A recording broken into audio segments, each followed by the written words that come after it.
cases here. I don't think it's fake at No. all. But this is This isn't fake. No. This is not an overreaction. People are not overreacting enough right now. Restaurants are not going to reopen for months. Schools are not going to go back this year. The school district is not going to reopen after spring break. This is going to change our city for years.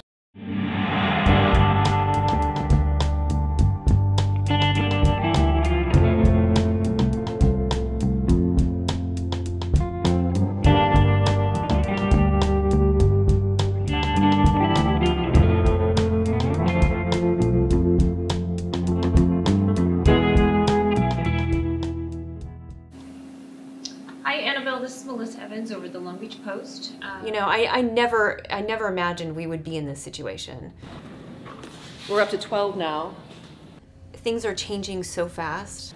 And yeah, hold on 2 seconds, John. Hey, Melissa. Stories that we wrote even the day before were irrelevant within 24 hours. Any kind of long-term planning, and by long-term I mean 2 or 3 days ahead of time, was very difficult, which is unlike most stories. Only indicated difficulty breathing in the screening areas.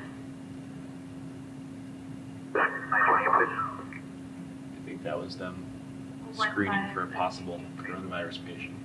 There's really such a fire hose of information right now that I think the stories that are most important are just telling people, here's what you can do when you go outside. Here's what you can't do when you go outside. Here's whether you even can go outside. It is such a moment-to-moment existence in the news right now that I think people are constantly coming to us for what's going on right this second. Keep in mind what people really, like, nuts and bolts of what people really need to know. Like, when does this start? Like, what does this specifically mean for somebody who's a renter? You know what I mean? So, like, the date. So is this actually happening, or is it just something they're going to talk about? Or how do you have to prove that you were laid off because of... Right. As much as people want hard facts, sometimes very hard facts about more cases, in the case of yesterday, a death, they're also looking kind of desperately for things that are encouraging and things that kind of connect them to other people. One of the more popular things we've done is a video of a elementary school principal who stands out in front of his school with a Captain America shield, letting people know, hey, your kids can get free breakfast and lunch here. More than 100 comments. Half of the comments were, please more of this stuff also. It became apparent that we were going to be that part of the paper that reported on more of the human side, that reported on how people were handling it and how people were kind of adjusting to it. One of the things you can do at home is make quarantinis. So basically a quarantini is anything that you can drink. One of the kind of linchpins of our coverage is something called The 7, which is the 7 things to do in Long Beach this weekend. Well, it got to the point where there was, you couldn't, first off, there was nothing to do because everything had been canceled, number one. Then, when people weren't allowed really to go anywhere, The 7 had to become completely about something you would do in your house. Hey! I would say a third to half of the staff is not working in the office. They're either at home, which is fine. We've given everyone permission to work remotely if they choose. We have Sharon on top. Oh, you can see me though, Shantae? Oh my gosh, let me...